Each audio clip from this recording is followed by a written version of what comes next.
நேற்று நைட்டே நான் சொல்லியிருந்தேன், என்ன பொறுத்த வரைக்கும் நம்ம கேட்ட ஒரு விஷயத்த கவர்மெண்ட் இமீடியட்டா நிறைவேற்றிருக்கு. தொடர்ந்து பர்மனண்டா நடத்துறதுக்கு ஒரு சொல்யூஷன் நாங்க உருவாக்குறோம் அப்படின்னு சொல்லியிருக்கு. இதுவே என்ன பொறுத்த வரைக்கும் நம்ம போராட்டத்துக்கு கிடைச்ச மாபெரும் வெற்றி அப்படின்னு சொல்லிட்டு, ஆனா அது உங்ககிட்ட திணிக்க மாட்டேன்னு தான் சொல்லியிருந்தேன். அதுக்காக நீங்க போயிட்டு இந்த மாதிரி மோசமான விதத்துல வன்முறையில் ஈடுபட்டு போராடணும் அப்படின்றது வந்து ரொம்ப ரொம்ப தப்பா இருக்கு. எதனால இப்படி பண்றீங்க? ஒரு வாரமா போலீஸ் வந்து நம்ம கூட இருந்திருக்காங்க. இந்த போராட்டம் வெற்றி அப்படின்லாம் நம்ம நினைச்சிட்டு இருந்தோம்னா அது காரணம் போலீஸ் நம்மள நடத்தின விதம், நம்மள ஹேண்டில் பண்ண அவ்வளவு கண்ணியமான விதம்.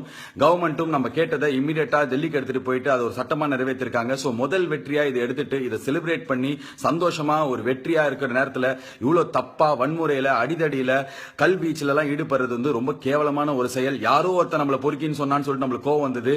ஆனா இதை ஸ்டூடெண்ட்ஸ் பண்றாங்களா யார் பண்றாங்களான்னு தெரியல. ஆனா நிஜமாலே அந்த மாதிரி பேரை வாங்கிடுவோமோ அப்படின்ற ரொம்ப பயமா இருக்கு. யாரு ஸ்டூடெண்ட் ரோட்ல அங்க இருந்தாலும் சாதாரண மக்கள் இருந்தாலும் எனக்கு தெரிஞ்சு எல்லாருமே சாதாரண மக்கள் எல்லாம் போயிட்டாங்க. ஆனா இன்னும் மீதி இருக்கிற சாதாரண மக்களோ ஸ்டூடெண்ட்ஸோ தயவு செஞ்சு வீட்டுக்கு போங்க. போராட்டம் முடிஞ்சது.